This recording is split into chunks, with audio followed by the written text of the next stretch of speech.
Our guest today is a man who changed the conversation around UFOs and UAPs forever. Ralph Blumenthal was at the New York Times for 45 years. Super hardcore investigative journalism, covering everything from the mafia to the World Trade Center bombings. And late in his career, he turned his attention onto UFOs. He's notably the biographer of a man named John Mack, who was a Harvard psychiatrist that was very interested in the abduction phenomenon and really put his career on the line to sort of bring light into that. And he was another sort of pioneer in making UFOs and aliens kind of less taboo. In 2017, Ralph co-authored a groundbreaking front page story around the Pentagon's secret UFO research program. It basically forced the government into saying, yeah, we're looking into this. Yeah, it's real. And it's really, really switched the narrative around people being able to report what they see going on.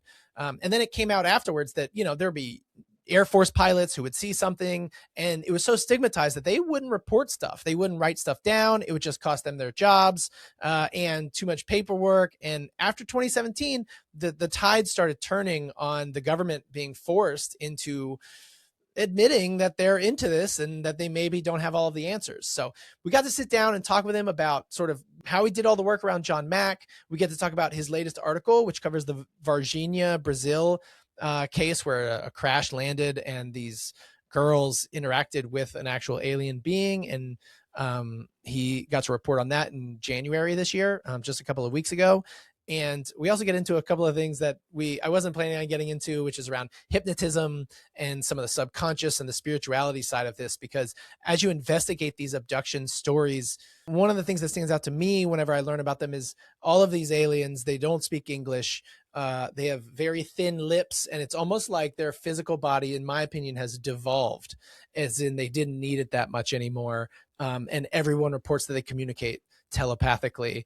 And Ralph actually got I think a better word, which is how they communicate empathically. And I've heard it said before that rather than me telling you the word Thanksgiving, imagine all of a sudden you feel what Thanksgiving feels like. You smell the smells, you see the warmth, the candles, the fire, whatever that means. And that's kind of the way that these beings have been communicating with people. So it was a really fascinating conversation. Austin is out traveling the world, so it's just me today. Really appreciate you guys listening. Please like and subscribe if you haven't. Welcome to the Austin and Matt podcast. Ralph, it's great to meet you. Thanks for being willing to come on and have a chat. Matt, terrific to be here. Thank you. I read your book, The Believer, around John Mack, and you're so pivotal in the entire UFO world, most notably for, in my mind, at least for all of the articles that you've written that kind of cracked the code, or at least broke the stigma around talking about UFOs and the government. Right. And one of the things that was interesting to me is I was wondering, like, you were at the New York Times, for 45 years? Yeah, 45 years. While you were doing that, and you're about to write this article about UFOs and the government and AATIP, did you ever worry that it was the wrong time? Like, hindsight's kind of 2020, but what was it like being about to publish this article? Yeah, first of all, Matt, I had left the Times. I had retired after 45 years in 2009. So I was by then a contributing writer, and I sent in articles periodically, but I was basically freelancing, so I was no longer on the staff. But I had good contacts at the paper, and I'd done a lot of work for them, so they knew me. So when I came to them in 2017 with this story that Leslie Kane and I had come up with about the secret Pentagon unit to investigate UFOs, I was no longer a staff writer, but I went right to the executive editor, and they went for the story right away. I mean, it didn't take a lot of smarts to see that this was a kind of a breakthrough, that there was a secret Pentagon unit investigating UFOs after the government said it was no longer in the UFO business at the end of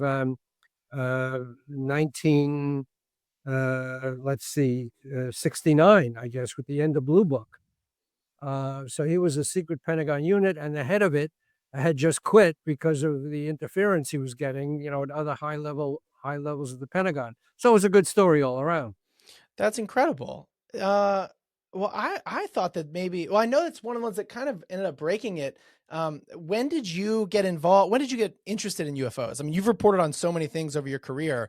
when did you kind of start getting into it? And then was there a stigma back then or whenever that happened? I mean, one of the things I had not reported on in my 45-year career was UFOs. I Yeah. had reported on the mafia. I reported on Nazi war criminals, hiding in America. A lot of investigative reporting on corrupt public officials, but not UFOs. So what happened is I was the New York Times correspondent in Texas in 2003, and I got there in 2003. And about a year after I got there in Texas, I picked up a book, a used book. I like to go to the bookstores by a guy named John Mack, who was a psychiatrist at Harvard, head of the psychiatry department, and a very eminent psychiatrist who had gotten interested in the stories that people had told him of encounters with aliens, UFOs, and alien beings. And he was, brave enough and courageous enough to pursue these stories. And he couldn't really get to the bottom of it. He knew something had happened to, with these people. They were ordinary people from all walks of life, not looking to make a buck. If anything, they were kind of ashamed of what had happened to them, even though, it wasn't their fault. They didn't do anything wrong. Anyway, he wrote two books. I picked up the second book, and I was intrigued. So that goes back to 2004. And then about a week, I thought I'd call him up and interview him. I thought it was an interesting story. And a week later, he was killed in London. He was run over. But that got me hooked. So I had been working on this book about John Mack when Leslie Kean came to me in 2017 and said she'd been at a meeting where it was revealed that the Pentagon had this secret UFO unit. So I was primed, you could say, to look into the story, but I had not done any UFO reporting for the New York Times until then. Would you consider yourself always predisposed to the idea of aliens and that there's something else going on around here? Or Well, I'm inquisitive by nature. I didn't rule anything out. I was interested in science fiction when I was a kid. I read a lot of, that was the era of, rocket ships and, missions to the planets and all that. So I was intrigued by that. And I was in Germany for the New York Times when the landing on the moon happened in 1969. So I was always interested in it as as an area to explore. But I had done a lot of other things, as I said, that were not related to, UFOs. And I was just, a reporter looking at, different interesting stories. And this was an interesting story. yeah, The Believer was very good. It was really what I liked about John Mack is just, Harvard trained, seemed to be very intent on carrying forward the details, but also sort of open to the spiritual or the consciousness or the idea that there's something else going on that we can't explain. And, so here's this hard-nosed guy. And I think he helped break boundaries as well with just taking it into Harvard and starting to document all these people and not just consider them quacks. Right. No, he was very courageous, and that's what appealed to me. Every writer who devotes, I ended up spending 17 years on this book, but every writer who devotes his or her time to a subject has to believe that the subject is worth it. The person is an interesting person and a good person, and he was. I did like him, and I think that's a prerequisite for writing well about any biographical subject. Do you find yourself when you were researching it, are you a believer? Do you believe all of he interviewed a lot of his patients that had these encounters with different non-human intelligences, supposedly? That was what they said. Did it seem convincing to you while you were doing this? Well, it did. I retraced John Mack's journey as he didn't start off as somebody who believed these stories, but he was intrigued enough to investigate them. He spent a lot of time investigating them. He was a very distinguished psychiatrist, and he knew when people were faking it. So he was, legitimately intrigued by the mystery of it. And I got to say, Matt, it remains a mystery. No one has the answers. Certainly not the debunkers who who think they know everything about this and say, oh, these are people who, they just had a nightmare, or these are people who, looking to make a buck, or, they have all kinds of explanations, but none of them really fit. So we got to start off by saying this was and remains a mystery. Um, but I think Mack was very courageous to pursue it, and as you know from reading the book, he got into trouble at Harvard. There was a committee, investigating committee, an inquisition, he actually called it, and I kind of agree with that.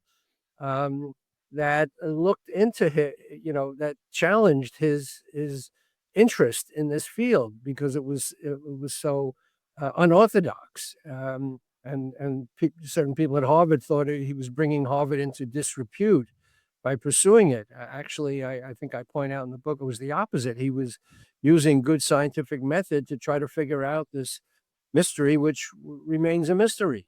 Why do you think it's developed that way? I think you mentioned in your book that every other culture in humanity has believed in, spirits or non-human intelligences, or had these. And there's something about our Western world where we just decided that there aren't any. And I think that that's interesting because it makes our culture actually is an anomaly in that respect, historically Yeah. speaking. Like, why do you think that is? Well, it's true. I mean, if you look back at the history of, the human belief and civilization, many, many civilizations throughout history have had a belief in the occult, and whether it comes out of religious experience or whatever. But I mean, part of it was deliberate by the Pentagon to demonize and stigmatize this field of research, because it was first of all, the Pentagon was caught short. The defense people never were able to figure out what these objects were, going back to, Roswell in the 40s, and throughout, maybe long before that, but certainly starting in the 40s and 50s and 60s. So they were afraid to come forward to the American people and say, look, we don't know what these things are in our space. We're not equipped to deal with them. They could be hostile. So in order to protect themselves, you could say, the people in the government, high-level people, started to ridicule the subject, and people who reported these encounters. So that was really part of it. That it was a deliberate effort by people in the Pentagon to ridicule the subject, to throw people off, and that has persisted, unfortunately, even through our groundbreaking 2017 story in the New York Times. It's still a difficult subject. How much do you know about and lean into the idea of sort of the military industrial complex? And so it does seem to be like there's some overlap here, both with sort of some non-human intelligence interactions and some strange things, but also possibly that our government has been trying to reverse engineer this kind of technology, or maybe has had breakthroughs and is trying to keep it top secret. And that could also be like a motivation for stigmatizing the entire thing, or, Yeah, definitely. I mean, we know from our reporting that there is a close relationship between, certain corners of the Pentagon and the and private industry that has been military contractors, Lockheed, particularly for one, um, that have been working closely with the military. Uh, Possibly, we think from our reporting, to reverse engineer some of this alien technology that has surfaced. Um, so there is a close relationship. Also, the Freedom of Information Act that requires the government to turn over non-classified information to citizens when they request it, doesn't apply to private industry. So you can't, FOIA a private company because it's not under the act. So it is a great way to hide um, information, and I think that that is what has been going on. That some of this technology is being exploited, has been and is being exploited by private contractors, and there's almost no way of knowing what's really behind it. Yeah, how convenient, right? That the government can kind of subcontract the work to a private entity, and then there it is. There's your classification. You Right. can't FOIA anything. Right. Do you have any examples of going and knocking on doors that you get told to scram, or you get told to, there's nothing here? Well, it happens very often in our reporting that, first of all, almost everything in this field everything important in this field is classified. Um, you can't really report classified information without landing in jail. So you have to be very, very careful, and you have to find people who are willing to who talk to you. Often people who do have this classified information, but are very careful about what they say. So people like Lou Elizondo, who headed the Pentagon UFO office for a long time, was called AATIP. Um, um, uh, he's written a book which we reported on in the New York Times.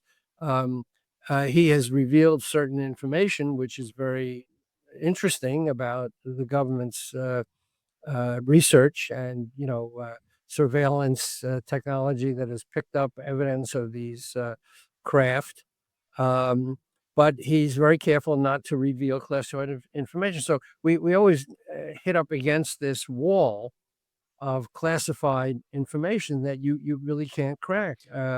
And that is, there are people now in Congress who are questioning that and trying to get more information, transparency, get more information disclosed.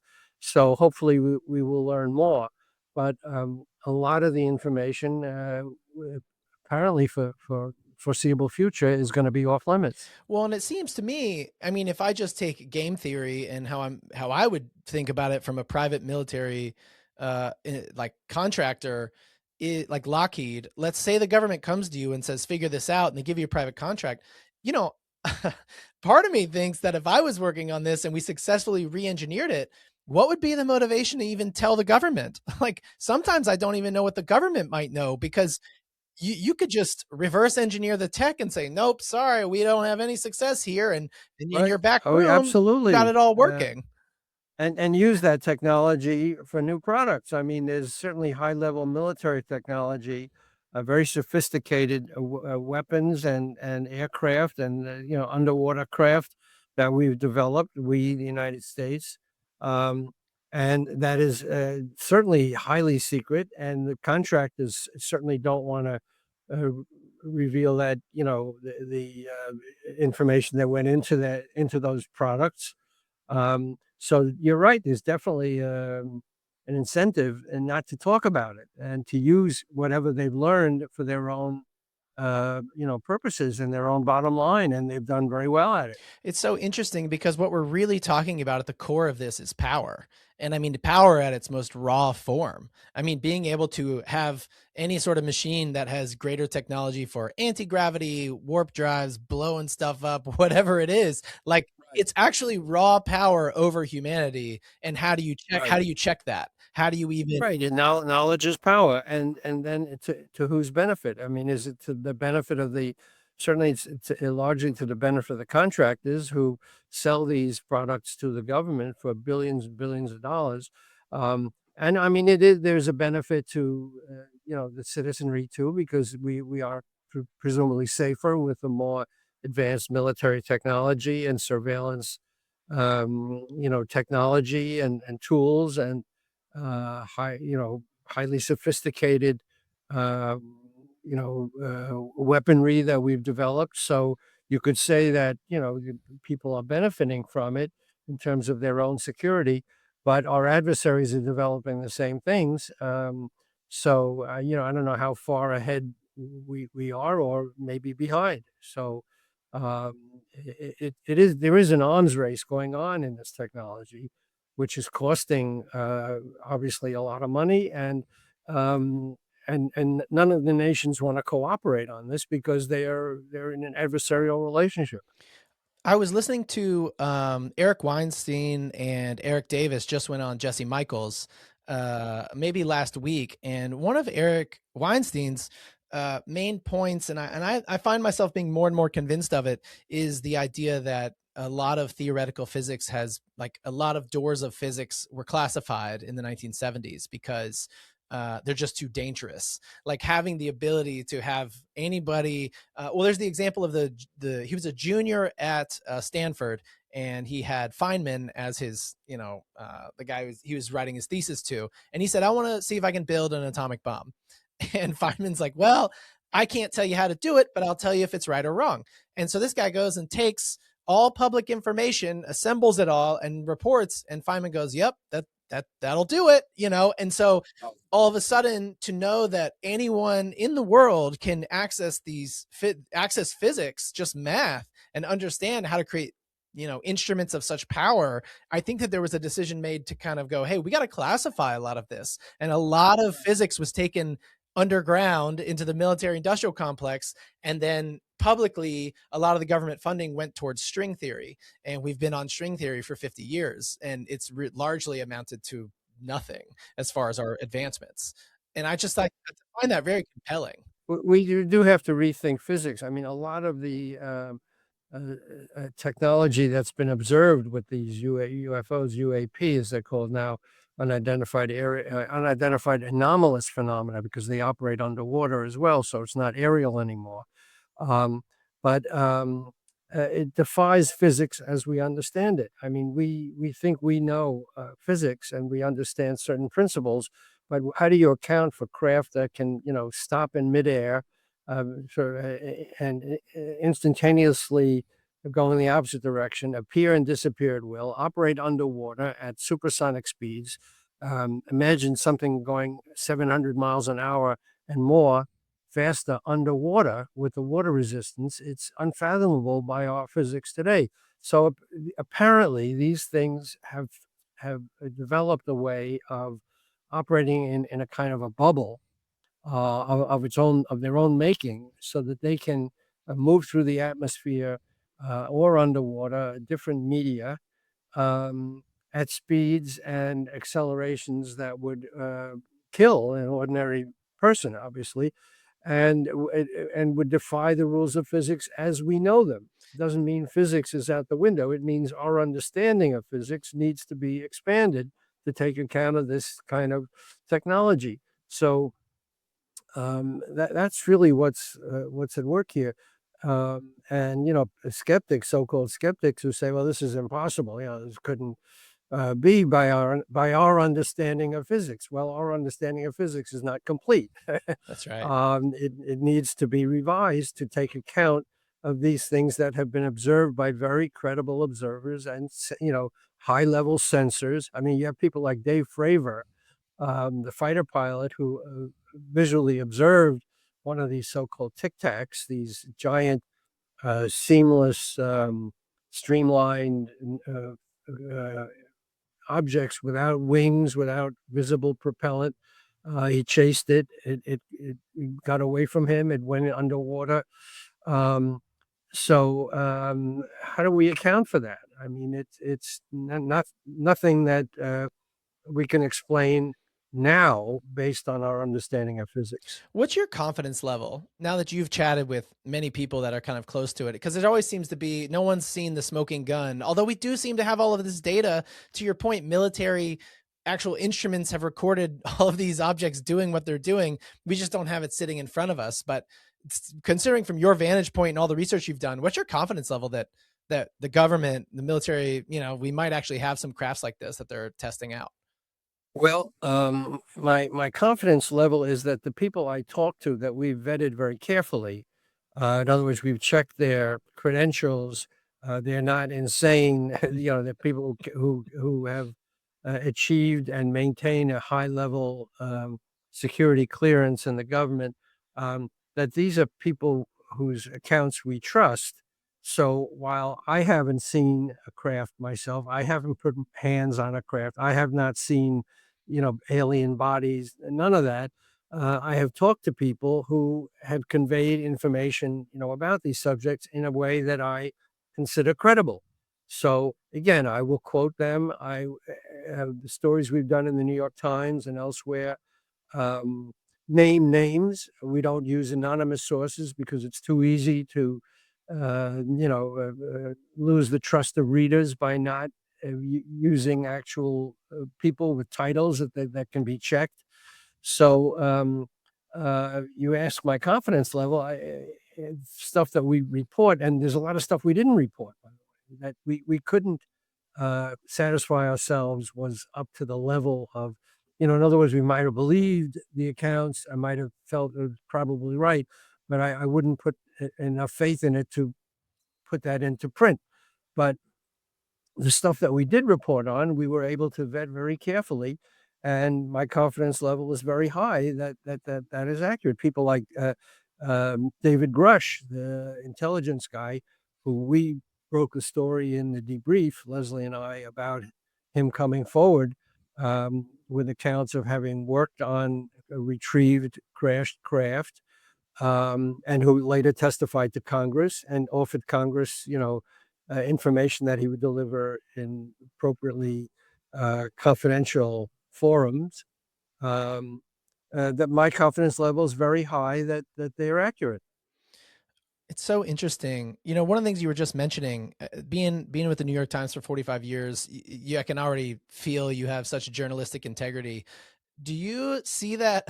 What's your opinion on sort of social media, TikTok, everybody reporting on things? Have you seen sort of this lack of journalistic integrity around content, just from your experience over the last few years? Do you think that that's harming a lot of things?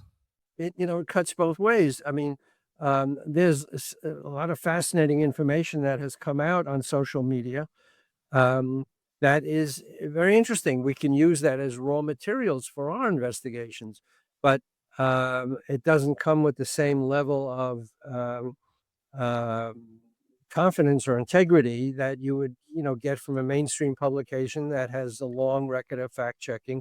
Again, I mean, the internet is the Wild West. There's good information, bad information, rumors, all kinds of stuff there.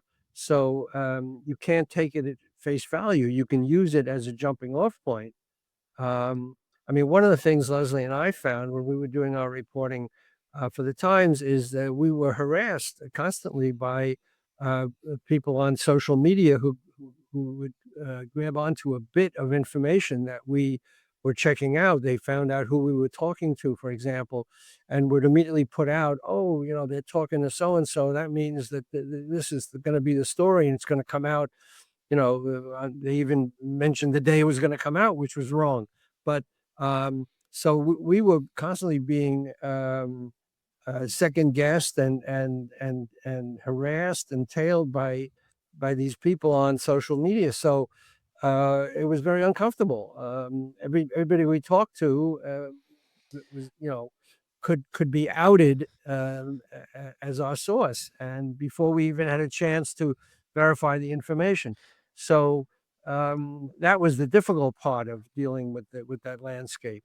Who do Um, you think? but we're stuck with it. I mean, you can't go back. That's the world we're living in, and you just have to tell. I mean, I sometimes teach courses in fake news, and I tell my students, you have to be very careful where you're getting your information, and you need to know who the sources of the information are, and that the information is fact checked first of all, and you have ways of fact checking it yourself to see whether it's authoritative, etc. So it's a tough world now, very tough. Well, I think that, trust in institutions is somewhat at an all-time low. At least it is in my mind, because I think that a lot of these institutions, it's hard to say it because it's a blanket statement. So it doesn't mean everybody. But I think that, with the Epstein files and the amount of lies that have been caught with institutions, I think it's hard to figure out who you can actually trust at an institutional level, when sometimes it feels like a podcast or somebody with a YouTube channel is going to break more honest news than an institution, Right. theoretically. And so, Yeah. you know, No, it's a different world, but I mean, the good part of the world we're living in is that anyone can be a citizen journalist. Anyone with a cell phone, for example, can videotape a confrontation in days when the police might beat up on anybody and say that a person was a terrorist or out to yeah. attack the police, and now there's a record of what happened. So we have tools at our disposal wielded by non-journalists that are very helpful in establishing the truth of a situation. Who are the top publications that you think have the highest journalistic integrity right now? And are there any that you think have kind of lost I think that the same integrity? ones that have been, mainstream for a long time: New York Times, Wall Street Journal, Washington Post, Miami Herald, LA Times, the networks, cable news channels, MSNBC, CNN, etc. Fox, maybe not so much. But I think people know who generally the, trustworthy media are, and everybody else. I mean, everybody needs to be checked, of course. Still, Yep. you can't just assume that a report is correct. But generally, I think the mainstream media has many of the publications and broadcast media have ways of correcting mistakes. That is an important feature to assess the reliability of different outlets. Is there a bifurcation with these publications? Because, I think what my mind goes to is what we had the virus 6 years ago. And I feel like a lot of the reporting there actually was sponsored by Pfizer. And I think that there has been some stuff coming up with them where maybe they didn't seem like their journalistic integrity was fully there. But talking with you, and I have actually no doubt that you're reporting it to the highest integrity that you can. So like, how do you think somebody can actually interpret that? Or do you maybe not agree with that statement regarding sort of the mainstream media's approach to the global pandemic? Look, different media have fallen down on the job. The New York Times did not report the Holocaust. I mean, that's a famous Yeah. case of falling down on the job. None of the mainstream media reported properly on AIDS when it was first detected. They didn't report on it quickly enough and aggressively enough. And so, so different media, have fallen down on the job historically. There's no doubt about it. And hopefully they've learned in the process of, not to look. Watergate, the biggest political scandal of our time. Basically, the Washington Post had a free hand because no one else was doing the reporting, and the Washington Post was hoping that other papers, including the New York Times, would join them in trying to dig out the facts. Um, so that's a perfect example of just one paper did it themselves and brought that scandal to light.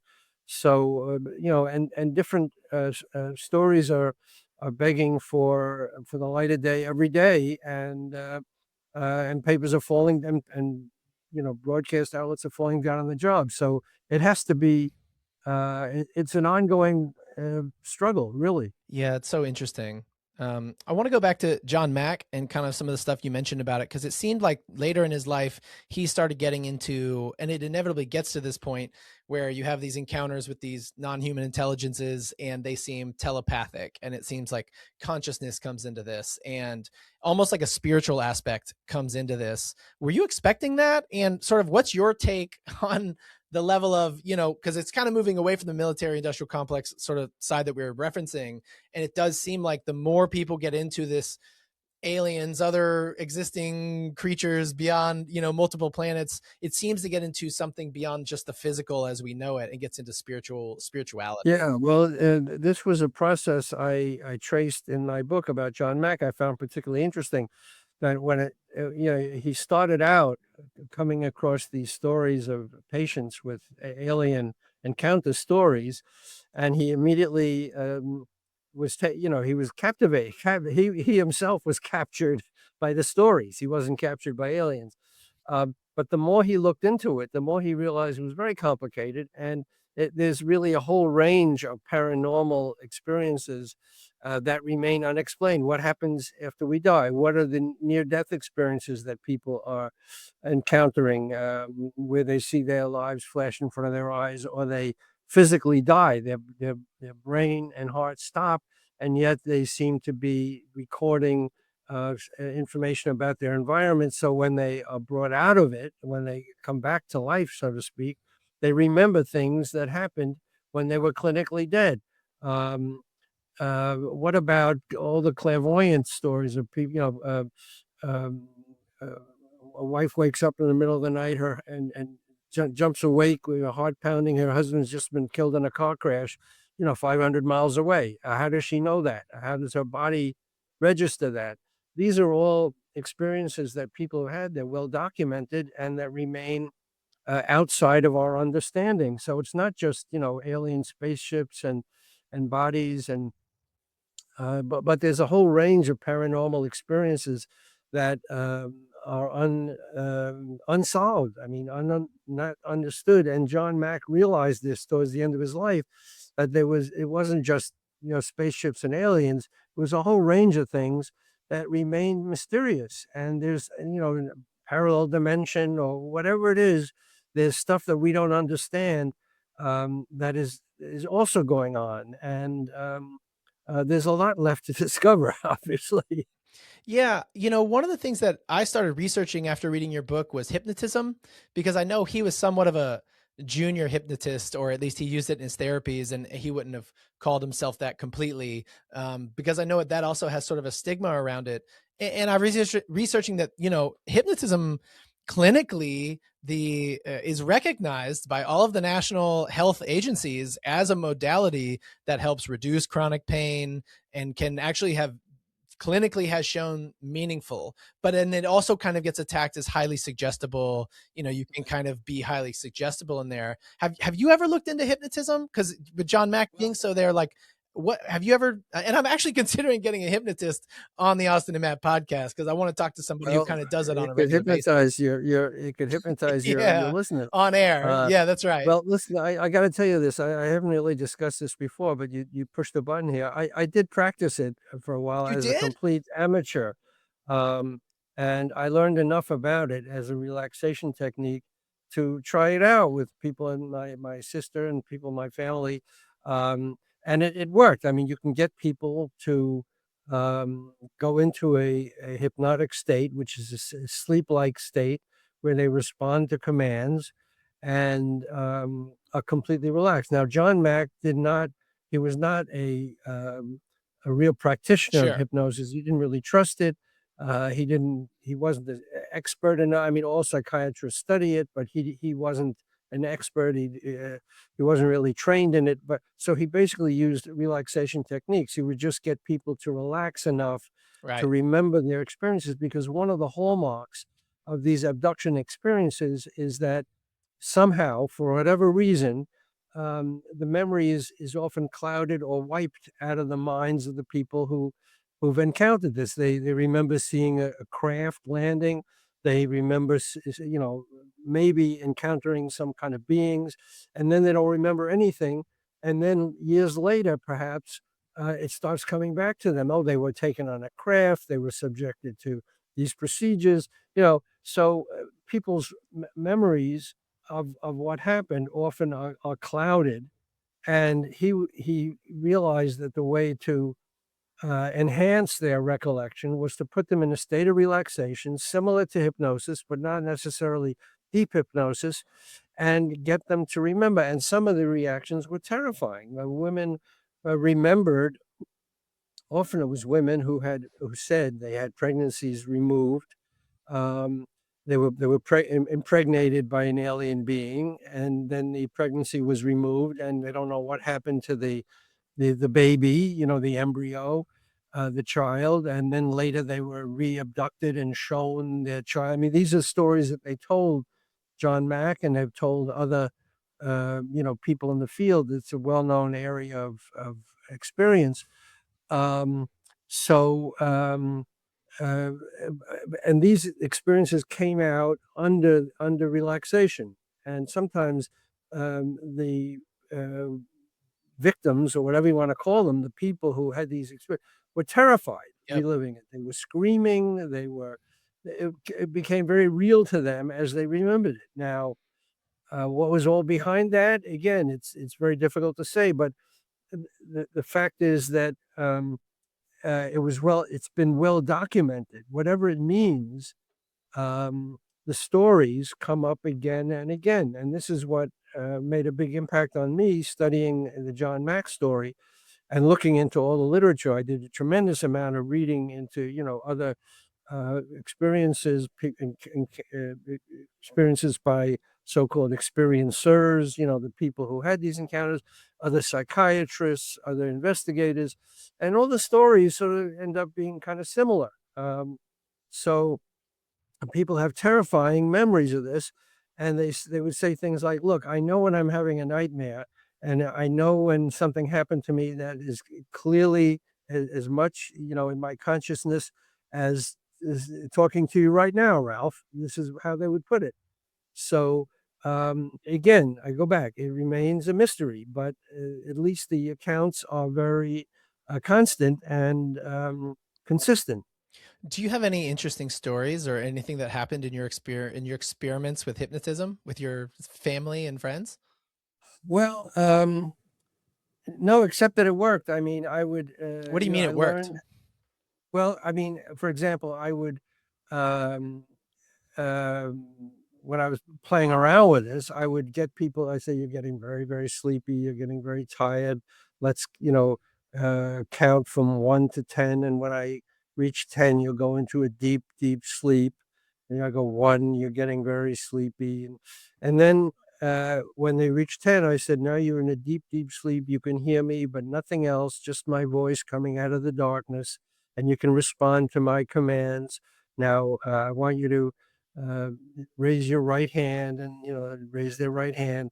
Um, Things like, I mean, hypnosis like that has been used to cure smoking and other bad habits. Like every time you take a drag from a cigarette, you'll feel physically ill from now on. You won't remember this discussion. You won't remember my instructions, but you'll just take a drag of the cigarette and you'll really feel sick.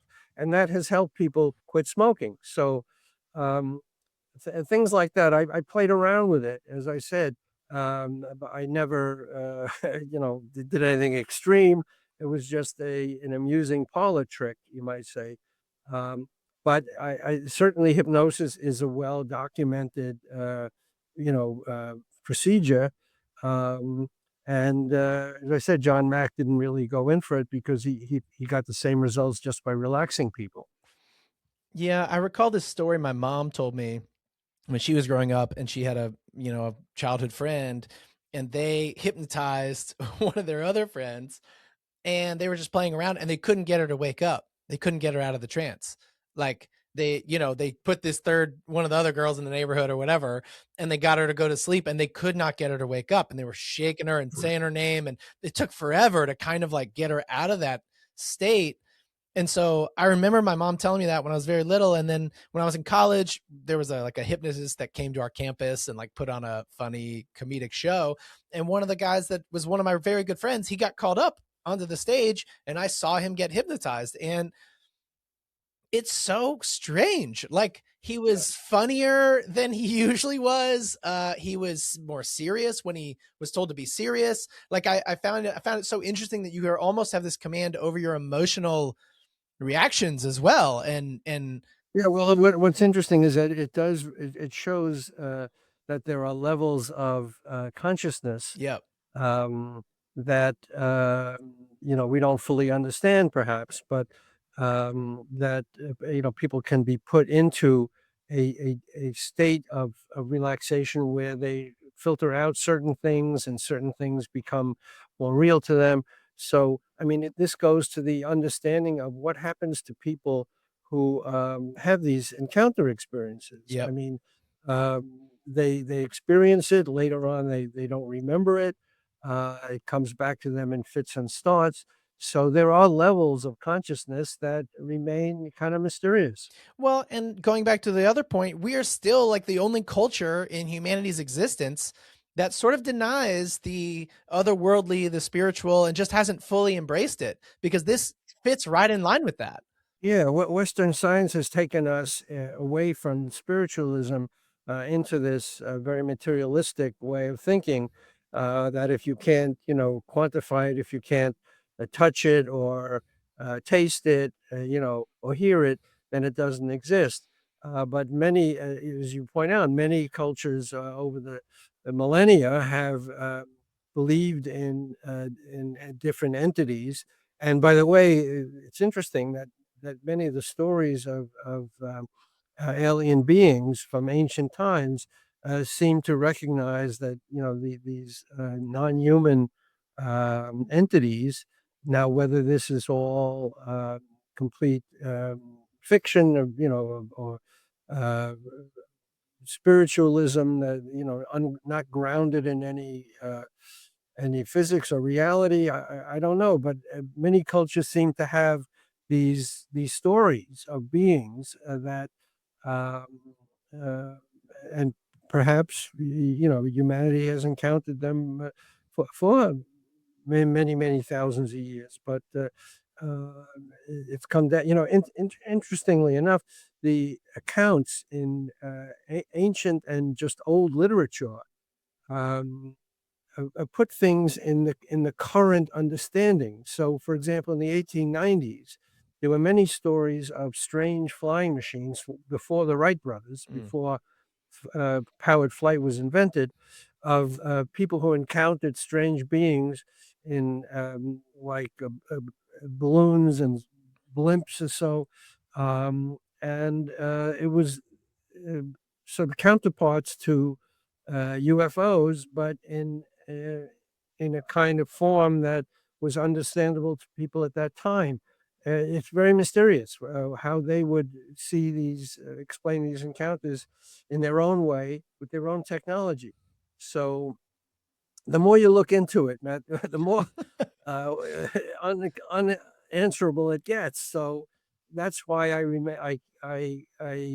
remain really attached to great humility in this area, because I don't claim to know the answer, unlike many so-called skeptics who will tell you exactly what this is without understanding at all the history of the phenomenon. But you have to come to this with a great deal of humility, because as I said, the more you look into it, the more um, complex it becomes. Well, even if you take a strictly materialist view, that is an incomplete picture. I mean, general relativity still needs things added to it. You look at quantum mechanics and somehow nothing exists at all. And like getting all the way down into exactly what matter is and what atoms are continues to get more and more mysterious, not more and more concrete. So I'm with you that it seems like the harder we look into the physical world, the more we're pointed to this isn't actually all that there is. And and then you feel kind of ridiculous because you're like, well, humans have kind of been saying that for thousands of years all over the place, that there's something beyond this. And it's like humanity decided to go check that out real quick. They're like, are you sure? Let's go figure that out. And we're getting all the way to the point where all of our physics is breaking and reality as we know it is not what it looks like in front of us. And it just brought us all the way back around to what ancient texts all tell us. Yeah, I mean, at the end of the process is another question. So, Yeah, it seems to be more questions than answers right now. but on Oh, the other hand, technology has taken us a long way. I mean, our understanding of sure. things has enabled us to reach the moon. So, we know now a lot more than we knew, years ago. It doesn't mean we know everything, but we know some things now more. For example, now the government now says for the first time in many years that these objects that have been reported on for so long are real objects. They're not hallucinations. They're not figments of the imagination. Um, they are objects, physical objects that we don't understand. We don't know where they came from. We don't know uh, how they are piloted, if they're piloted by intelligent beings. We don't know any of that stuff.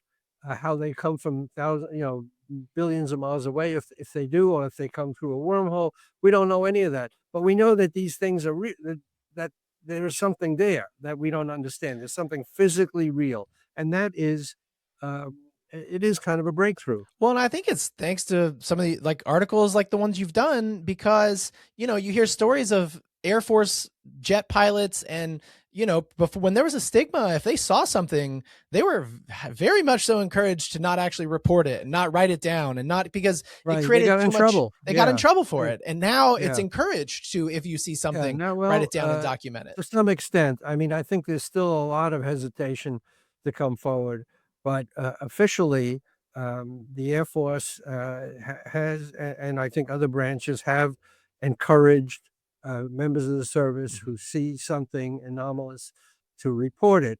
Um, as I said, there's less of a stigma, but there's still a stigma. And but in the old days, you knew not to report that if you wanted to keep your career. I want to touch on the recent article you just put out. I think it was January 30th, and around Dr. Ito and the Varginha case in Brazil. Um, that is one of the most fascinating, non-human intelligence interactions ever, where these girls pretty much they saw a crash in Varginha, Brazil, and then they actually encountered the being that was dying there on the wall. And how did you get? Do you know James Fox? How did you get into being able to write that story, for one? Um, And then what's sort of been the aftermath of that coming out for you? Well, first of all, I knew about that case because John Mack looked into it. It happened in That's right. 1996, just when John Mack was looking into these things. And he went to Brazil and interviewed those girls who saw this creature.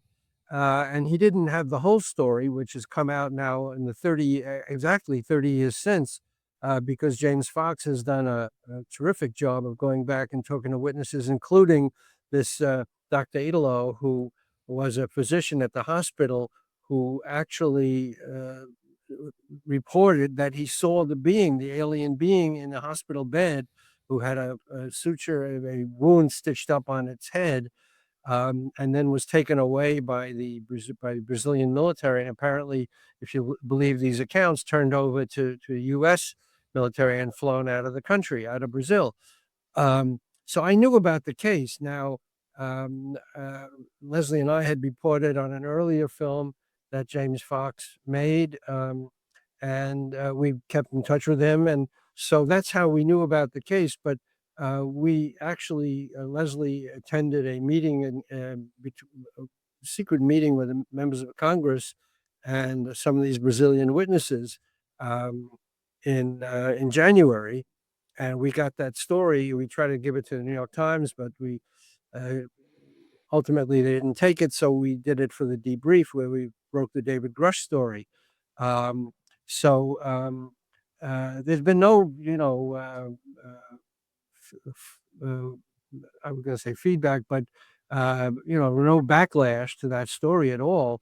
As a matter of fact, all the facts have held up.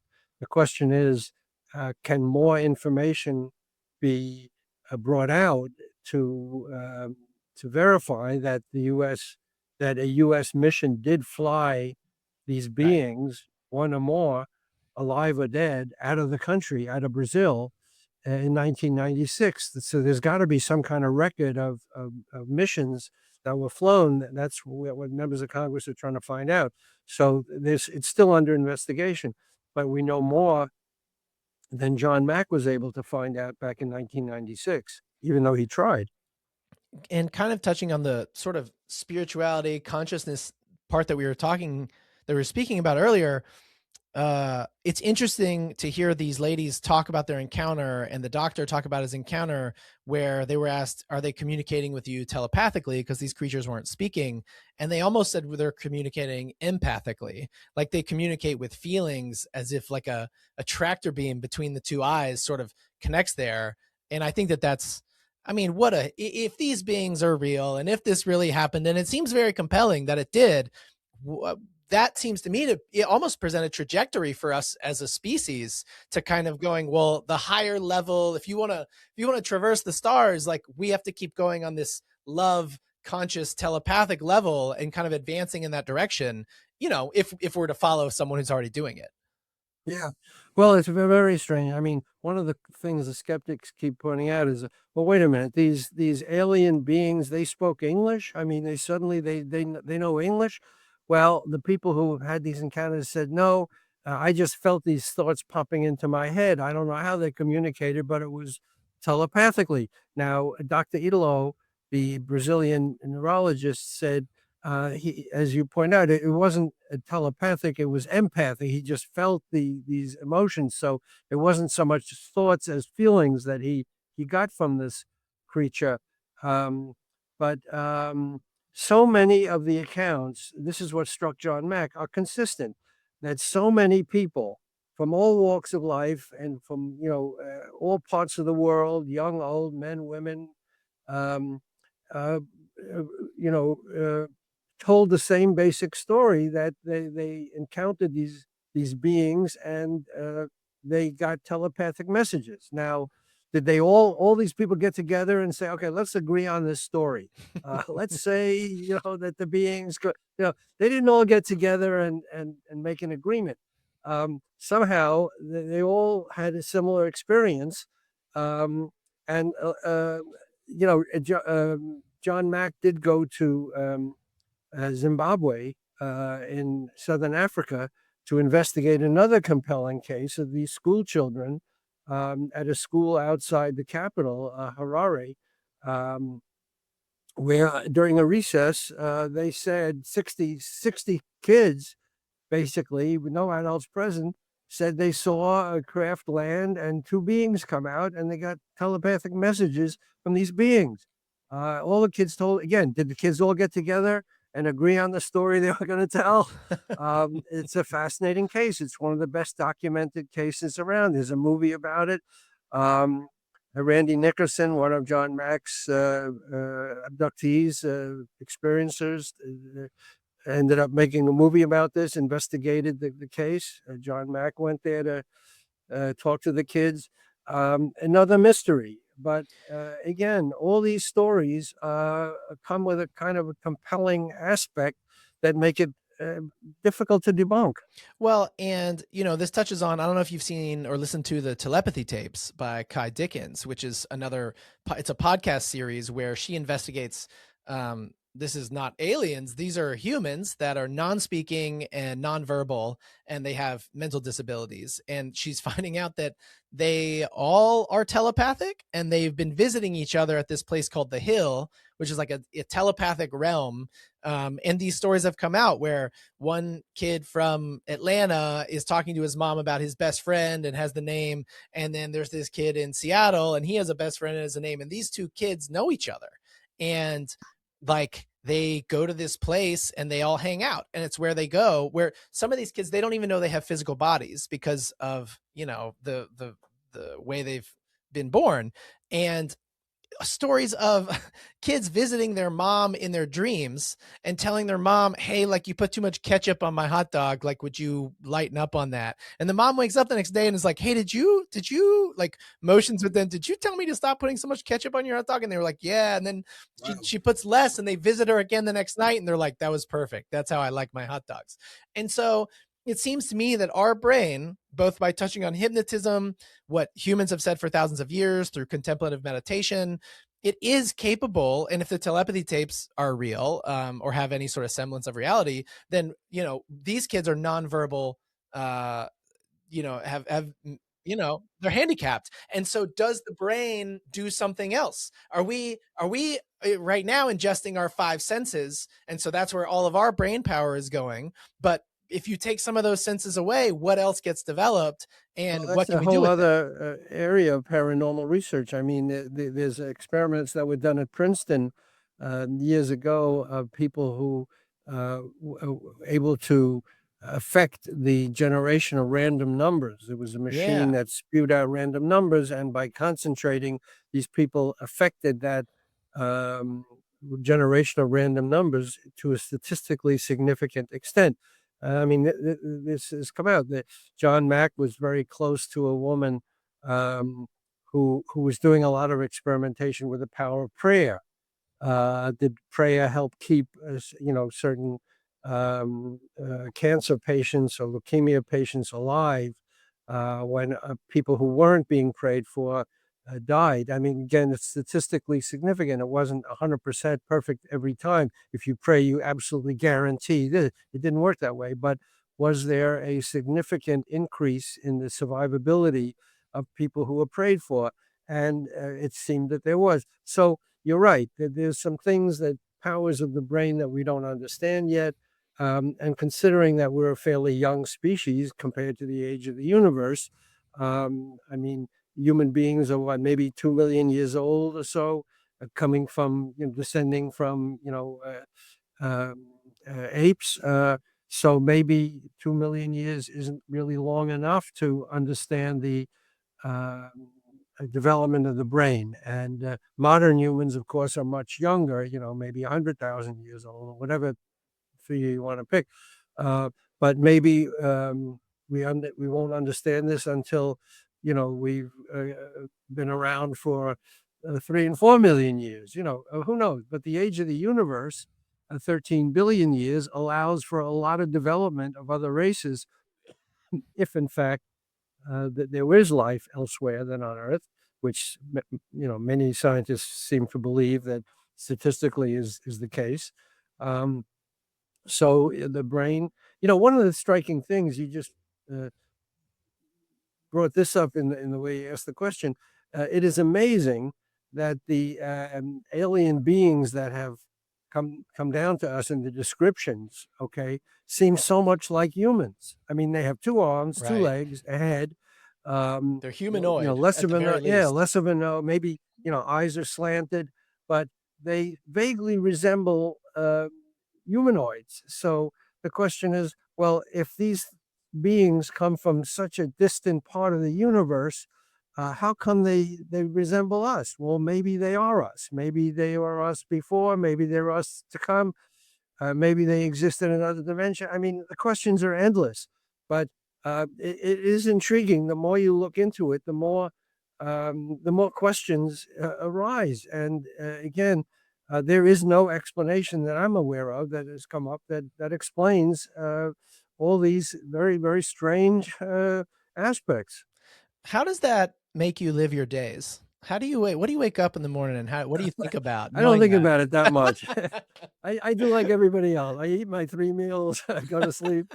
I'm not obsessed with that.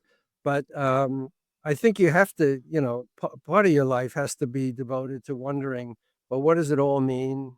Is there life after death? Is there a supreme being? What does it all mean? I mean, yeah, you have to, but it doesn't affect all the other things you have to do to get through the day. That's right. Still got to do your laundry. That's Right. that Still does got to do your that laundry. doesn't stop the laundry from accumulating. Um, Ralph, this has been really fun. Thanks for being willing to chat. And Yeah, then listen, before we go, I just you want have to put a in a kids book, little, right? yeah, I want to put in a little plug for my Oh, kids' book please. here. I picked this for Uh, my kids. UFOs, UFOHS. My wife and I wrote this book. It's a nonfiction picture book to introduce young people to the idea of UFOs, because often teachers and librarians and parents don't know how to come to grips with this subject. Kid will see something on TV and ask, well, what about space? And parents and teachers are not really equipped with the facts unless they happen to be really interested in the subject. So we wrote this book to give a sort of base knowledge of what of the mystery. We call the subtitles "Mysteries in the Sky" because it is a mystery. The objects we now know from government has agreed they are real, but where they come from, why they're here, who, if anyone, is behind the wheel, those things are not known. But the fact that there are objects that we start the book with the story of a kid on a tennis court who sees a UFO in Florida. And it was a true story that came to me from the John Mack book. A guy who became a psychiatrist, studied under John Mack. He told the story of being on a tennis court as a kid with his friend, and they saw a UFO, and other tennis players at the time saw it too. What did it mean? Where did this? Again, nobody knows, but it was real. So it's just a way of introducing the subject, taking it out of the uncomfortable, area of sensationalism, and no aliens in this book, just craft that have been seen, and it raises the question. So we hope it's done very well so far, and it is a nice way of introducing the subject to young people. I really appreciate you writing that. What would you say the age level is for that book? Oh, 3 to 10. Okay. And it's also good for grown-ups like librarians and parents and teachers because it gives them a way of introducing the subject to young people, because as I said, kids will come up and say, I saw this show on TV and it said that the aliens, parents go, well, we don't know about aliens, but objects have been seen, pilots have seen them, military has seen them. We don't know where they come from. We don't know why they're here, but it's certainly a mystery. But it's something that a lot of people are wondering about and studying, and hopefully there'll be some answers coming at some point in the future. Yeah, that's right. I really appreciate this because I think that subsequent generations, if you're raised from a young age sort of understanding this, then there's less stigma to overcome. And so just as the population keeps growing and expanding, we're going to have new people that accept these assumptions at baseline, and as opposed to growing up thinking they're not real at all and then having to unlearn that later on in life. So I think it's awesome. I really appreciate you writing that book. I picked up a copy for my kids, so we're going to be reading it. Yeah, Great. that's right. Ralph, it was really great to talk to you. Thank you so much for coming on today. Real pleasure, man. Thank you. All right. Take care. See you, everybody.